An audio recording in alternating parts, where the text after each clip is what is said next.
ने ये परमेश्वर का शेर भी नहीं बोला, यूहन्ना ने यहाँ पर कुछ और जानवर भी नहीं बोला, लेकिन कहा कि ये परमेश्वर का मेमना है जो जगत का पाप उठा लेकर जाता है। और आज साइंस में, जो मॉडर्न साइंस है जिसे हम कहते हैं, जो सबसे भयंकर आप सांप मान लीजिए, कोई सा भी सांप ले, एनाकोंडा, वेनम, वाइपर, आप कुछ भी सांप का नाम ले लीजिए, सारे सांपों को मारने के लिए जो एंटीडोट तैयार करा जाता है, वो एंटीडोट किसी और जानवर का नहीं, केवल मेमने का लहू ही लिया जाता है।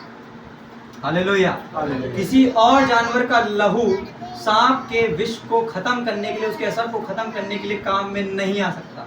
इसलिए साइंस ने जब मेमने का लहू निकाला और सबसे हार्ड वाला जो सांप था उसके बॉडी के अंदर डाला, तो उसके अंदर जो विष बन रहा था वो विष जहर छोड़कर उसकी बॉडी में एक नया जीवन उत्पन्न करने लगा। ये दिखाता है कि प्रभु यीशु मसीह के लहू के द्वारा जो परमेश्वर का मेमना है, उसने सर्प को अपने पैरों से कुचल डाला, उसके सर को अपने पैरों के नीचे रौंद डाला और अपने लहू की सामर्थ्य के द्वारा हमें पापों के दंड से छुड़ौती दे दी। हालेलुया। इसलिए मेरे प्रिय जीजो, हमें उस मेमने का लहू अपने जीवन के लिए ले लेना है, क्योंकि सर्प ने हमारी एड़ी को डस रखा है। उसने मसीह की एड़ी को भी डसा, लेकिन मसीह की एड़ी इतनी पावरफुल है कि उसके सर को कुचल डाला। तो आज उसने हमारी एड़ी को डसा है, इसका मतलब है हमारे जीवन में मृत्यु जो दे रखी है, उस मृत्यु को हटाने के लिए, उस विष को हटाने के लिए प्रभु यीशु मसीह का लहू, जिसके अंदर अनंत काल का जीवन और उद्धार वास करता है, उसको अपने जीवन में ले लो, ताकि वह सर्प के द्वारा जो मृत्यु आती है, जो सबसे खतरनाक जहर है, मृत्यु जो आपको और परमेश्वर को अलग कर दे, उस जहर को खत्म करने के लिए यीशु मसीह ने अपना लहू क्रूस के ऊपर बहाया। हालेलुया। और यहाँ पर मेरे प्रिय जो बात आती है, पहला कुरिन्थियों अध्याय 1 और उसके 18वें आयत में, क्योंकि क्रूस की कथा नाश होने वालों के लिए मूर्खता है, पर हम उद्धार पाने वालों के लिए परमेश्वर की सामर्थ्य है। और ये परमेश्वर का जो मंदिर है, वो वास्तविकता में एक किंगडम भी है, जिसे हम राज्य कहते हैं। इसलिए यही पौलुस पहला कुरिन्थियों अध्याय 4 उसकी 20वीं आयत में लिखता है, परमेश्वर का राज्य बातों में नहीं परंतु उसके सामर्थ्य में। हालेलुया। क्योंकि सामर्थ्य के द्वारा ही प्रभु यीशु मसीह ने उस सर्प का सिर कुचल डाला। और ये जो स्वॉर्ड होती है, जो तलवार होती है, वो प्रतीक होती है एक सामर्थ्य का। एक राजा का बल उसके गुण से तो दिखता ही है, उसके गुण में सबसे इंपॉर्टेंट क्या है कि वो एक योद्धा होना चाहिए, उसका दिमाग अच्छा होना चाहिए, उसका फिजिकल स्ट्रेंथ बड़ा अच्छा होना चाहिए। तो उसकी सामर्थ्य के द्वारा उसने सर्प को कुचल डाला और मृत्यु की मृत्यु हो गई। हालेलुया। और मृत्यु की मृत्यु हो गई। अब क्रूस ही क्यों लिया प्रभु यीशु मसीह? कुछ और भी ले सकते थे, इसलिए लिया क्योंकि पुराने नियम से जो जो चिन्ह बनता हुआ रहा था, वो सिर्फ क्रूस का ही चिन्ह बना था। और आदम और हव्वा ने जब फल खाया तो एक वृक्ष से खाया। अब ये जो क्रूस है, आप कह लीजिए क्रूस है, ये किस चीज का बना है? एक लकड़ी का बना है। और इसको अगर लकड़ी कहाँ से आई? एक पेड़ से। एक पेड़ को हिंदी भाषा में, शुद्ध भाषा में कह दो तो वृक्ष। तो आदम और हव्वा ने एक पेड़ में से फल को खाया जिसके द्वारा मृत्यु आई। आज हम एक लकड़ी पे लटके हुए अनंत काल के और जीवन के फल को खा लेते हैं, तब हमारे जीवन में अनंत काल का जीवन आ जाता है। हालेलुया। आदम ने अपने हाथ को बढ़ाया तो उसने फल को तोड़ा। आज हम प्रभु यीशु मसीह की ओर अपने हाथ को बढ़ाते हैं, उसकी देह को खाने के लिए, उसके लहू को पी लेने के लिए।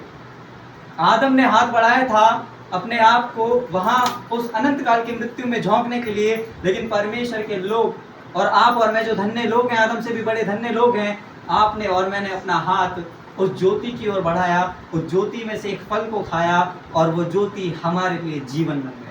हालेलुया। यीशु के हाथ छेदे गए क्रूस पर, क्योंकि उसी हाथ से हमने फल खाया था। आपने और मैंने भी खाया था, तभी हमारे जीवन में मृत्यु है। आदम ने उस हाथ से फल खाया तो प्रभु यीशु मसीह ने हमारे शारीरिक हाथ को ही क्रूस पे ठोक दिया अपने साथ। इसलिए पौलुस लिखता है कि मैं मसीह के साथ क्रूस पर चढ़ाया गया हूँ। हालेलुया। यीशु के हाथ छेदे गए, मेरे हाथ छेदे गए क्रूस के ऊपर, ताकि मैं दोबारा से उस भले और बुरे के जो ज्ञान का वृक्ष है उसमें से फल ना खा सकूं। लेकिन प्रभु यीशु मसीह ने अपने हाथ मुझे दे दिए ताकि मैं उसके हाथ को लेकर जीवन के वृक्ष में से उस फल को खा सकूं, जिससे मेरा उद्धार और अनंत काल का जीवन का टिकट पक्का हो जाता है। हालेलुया। यीशु मसीह के पैर छेदे गए, क्योंकि पहली भविष्यवाणी जो थी अदन की वाटिका में देखने को मिलती है, परमेश्वर ने कहा था कि मैं तेरे और स्त्री के बीच, वंश के बीच में एक बैर उत्पन्न करूंगा, मैं तेरी एड़ी को डसेगा, यानी कि पैर को डसेगा। उसने पैर को डसा, यानी कि उसको क्रूस पर ठोक दिया, लेकिन उसी एड़ी के द्वारा उस सर्प का सर भी नाश हुआ। हालेलुया। तभी यीशु मसीह के पैर जो थे वो जो एड़ी थी वो क्रूस के ऊपर ठोकी गई थी, ताकि वो शारीरिकता में देख पाए लोग कि वह तो मृत्यु हो गई। सारे जितने भी शैतान थे, भूत थे, जितने थे, सब आनंद बना रहे थे, अब तो ये मरने वाला है। लेकिन ऐसा कुछ नहीं हुआ मेरे प्रिय जीजो, क्योंकि आत्मिक जगत में एक युद्ध चल रहा था जिसकी चर्चा यूहन्ना 12 अध्याय में करते। हालेलुया। इसलिए मेरे प्रिय जीजो, यीशु मसीह के पैर छेदे गए थे ताकि पहली भविष्यवाणी पूरी हो सके। यीशु मसीह के पसली में भाला मारा गया, क्योंकि आदम की पसली में से जीवन निकाला गया। यीशु की पसली में जब भाला लगा तो जिस रोमी सिपाही ने प्रभु यीशु मसीह की पसली में भाला मारा था, उसके मुंह पर जैसे यीशु मसीह का लहू और पानी पड़ा, उसने अपने मन को फिरा लिया। हालेलुया। यानी कि उसका जीवन जो मृत्यु की ओर जा रहा था, उसको एक नया जीवन मिल गया, जिस प्रकार से आदम में से एक नया जीवन निकाला गया। हालेलुया। इसलिए मेरे प्रिय चीजों, हमें उस फसली को याद रखना है जो प्रभु यीशु मसीह ने हमारे लिए उस पर भाला खाया है, क्योंकि आप और मैं उसकी कलीसिया हैं। और ये पसली में से होता हुआ प्रभु यीशु मसीह के हृदय तक ये भाला गया था। और हृदय तक इसलिए लगा था क्योंकि पुराने नियम में लिखा है, मैं तुम्हारे पत्थर के हृदय को हटाकर एक हाड़ और मांस का हृदय दूंगा।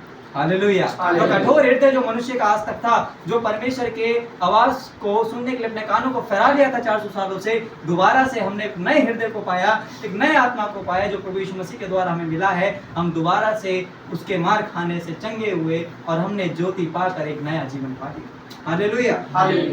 यीशु मसीह के सिर पर कांटों का ताज, और आदम को जो श्राप दिया था, हे आदम, ये भूमि तेरे कारण श्रापित है और ये तेरे लिए ऊंट कटारे बोएगी, यानी कि बोएगी, उगाएगी, यानी कि थ्रॉन्स। और यीशु मसीह के सिर के ताज को क्या कहते हैं?